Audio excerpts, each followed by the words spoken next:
Bonjour à tous et à toutes et joyeux Beltane. Nous sommes toujours dans l'énergie de Beltane qui est la fête de la fertilité, de l'abondance, de l'accouplement, du couple sacré et de l'union de l'harmonie entre le masculin et le féminin. Et justement, j'avais envie de vous partager un mot sur le thème du masculin et du féminin, la différence entre l'énergie masculine et féminine, comme je vois qu'il y a beaucoup de confusion sur ces thèmes et que c'est quelque chose que je rencontre souvent comme je partage la voix de la Madeleine et que l'énergie de Marie-Madeleine fait de plus en plus partie de ma vie, mais aussi de la vie des femmes qui suivent cette initiation. Et ce que je remarque, c'est que des femmes qui incarnent, qui commencent à incarner l'énergie de Marie-Madeleine rencontrent parfois des conflits à l'extérieur parce que cette énergie est mal comprise.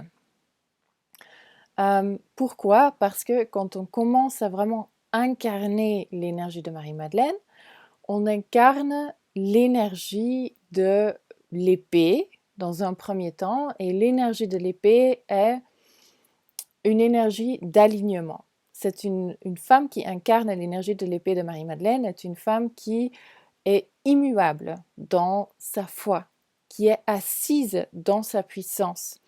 Et cette façon d'être assise dans sa puissance, d'être immuable, d'être alignée et droite, c'est une épée qui coupe à travers toute ambiguïté et toute illusion aussi, mais toute ambiguïté. C'est une énergie de clarté, une énergie qui tranche. Et cette énergie fait peur puisque nous vivons dans une société qui est construite sur la manipulation. C'est la façon dont nous créons des liens aujourd'hui dans le monde. On essaie toujours de vendre un produit, de vendre une idée, une croyance, un propos, de convaincre d'autres personnes. Euh, et du coup, quelqu'un qu'on ne peut pas convaincre, qu'on ne peut pas manipuler, qu'on ne peut pas tirer dans notre camp est perturbant et est ressenti comme une menace.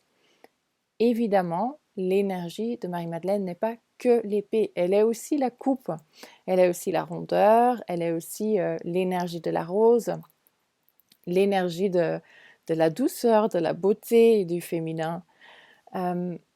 Et cette combinaison ensemble de l'épée qui tranche et de la rose est crée ou évoque, suscite beaucoup de méfiance en fait. Comme si une femme ne pouvait pas incarner les deux à la fois. Alors qu'évidemment, l'énergie de la mère déesse est tous ces aspects du féminin sacré. Une femme qui incarne l'énergie de Marie-Madeleine. Marie-Madeleine est un avatar de la mère divine, de la mère déesse, du féminin sacré. Et le féminin sacré est tous ces aspects à la fois. Par contre, ce qu'on fait aussi, c'est qu'on fait la confusion entre la puissance et le pouvoir. Ce n'est pas du tout la même chose, même si on peut croire que c'est ça dans le monde d'aujourd'hui. Ceux qui sont au pouvoir ne sont pas forcément puissants. Et si on a une puissance, si on est dans sa puissance, on n'aspire pas au pouvoir. C'est pas du tout la même chose.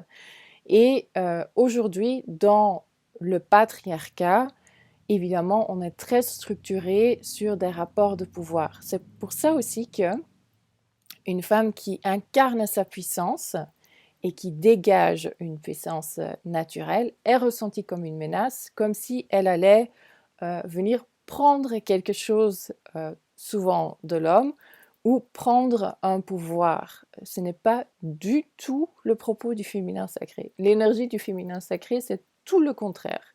Qu'est-ce que c'est? C'est la création du cercle, du rond.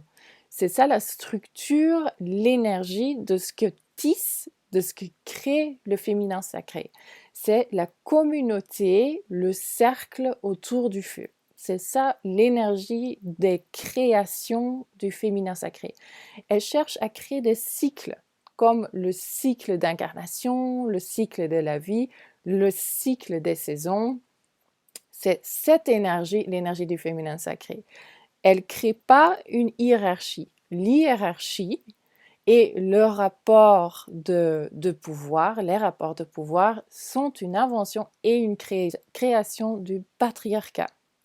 Le patriarcat qui n'est pas le masculin ou qui n'égale pas l'homme. Le patriarcat est une structure fictive, mais que nous avons entretenue et que nous avons tous co-créée et soutenue ensemble, hommes et femmes. Une structure de société accompagnée de pensées, de lois, de toutes sortes de systèmes qui est construit sur l'idée qu'il y a des gens qui ont du pouvoir et des gens qui n'ont pas de pouvoir. Il y a des puissants et des impuissants. Et tout est organisé sur l'idée d'être dans une course, une compétition, une lutte continue en fait, et de se comparer tout le temps. On est tout le temps en compétition avec quelqu'un d'autre. C'est ça le système du patriarcat. Dans le système du féminin sacré, il n'y a pas ce système de comparaison. Tout le monde est à sa juste place. Quand on est à sa juste place, on fait, on dégage, on est quelque chose que personne d'autre peut incarner, peut faire, peut partager. Et attention, en tant que femme qui marche sur le chemin du féminin sacré, aujourd'hui, nous avons aussi une responsabilité de montrer que l'énergie de l'épée et l'énergie de la rose, de la coupe, puissent coexister ensemble, que ce n'est pas du tout la même chose que le pouvoir, et de ne pas tomber dans des travers du système patriarcal, de ne pas les répéter à l'intérieur de nos structures féminines.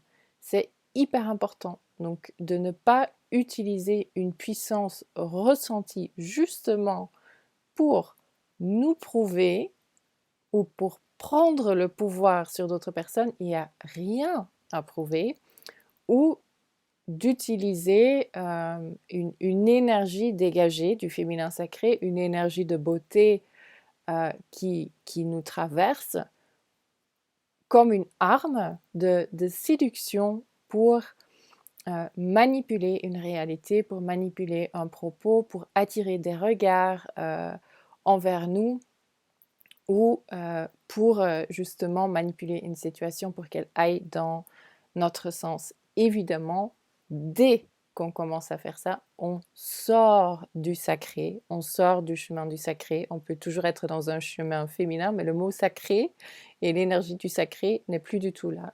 C'est le concept du péché, d'ailleurs, le sin en anglais, qui vient du sin en grec. Sin veut dire qui dévie de sa source, qui dévie de sa cible.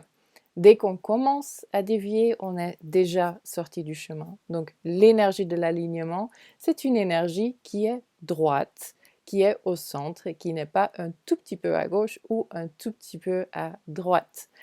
Donc on ne peut pas jouer avec cela, on peut juste se laisser traverser et c'est tout. On ne peut rien manipuler dans cette énergie, mais c'est important de l'ancrer. Et c'est important d'être conscient qu'on a une grande responsabilité là-dedans aujourd'hui. Donc ce qu'on peut faire ensemble pour avancer en harmonie, les hommes et les femmes, et déconstruire ensemble ce patriarcat, ce système d'oppression qui ne sert plus personne aujourd'hui, c'est que les hommes, vous pouvez vous ouvrir à accueillir, à recevoir et à accepter la puissance du féminin, puisqu'elle ne vous veut pas de mal. Elle n'est pas comparable au rapport de pouvoir que vous connaissez du patriarcat, c'est tout à fait autre chose qui se passe. Cette puissance est là pour laisser exprimer la puissance de la vie, la puissance de la terre. Et ce que je dirais aux femmes, c'est que vous avez besoin, nous avons besoin de nous ouvrir à accueillir et à recevoir également le soutien du masculin. Le masculin nous veut du bien, veut nous soutenir dans cette mise en place du nouveau monde. On a besoin de soutien et l'énergie du masculin sacré est là pour ça. C'est une énergie qui structure, qui met en place des structures, qui bâtit. C'est l'énergie du bâtisseur qui crée, du soutien, qui crée des structures pour justement permettre à l'énergie de vie de s'épanouir. Il soutient. Ce qui est évidemment le contraire de ce qu'on voit aujourd'hui dans le patriarcat. Le patriarcat, il déstructure les liens sociaux qui existent, il déstructure les communautés existantes et il est en train de détruire le vivant. Ben, le masculin sacré, c'est tout le contraire. Il défend la vie, il défend le vivant et il soutient énergétiquement et structurellement l'épanouissement de la vie. Donc on a tout à gagner à s'ouvrir les uns les autres, à recevoir l'énergie de l'autre, à se rencontrer et à tisser ensemble la structure, l'énergie du nouveau monde.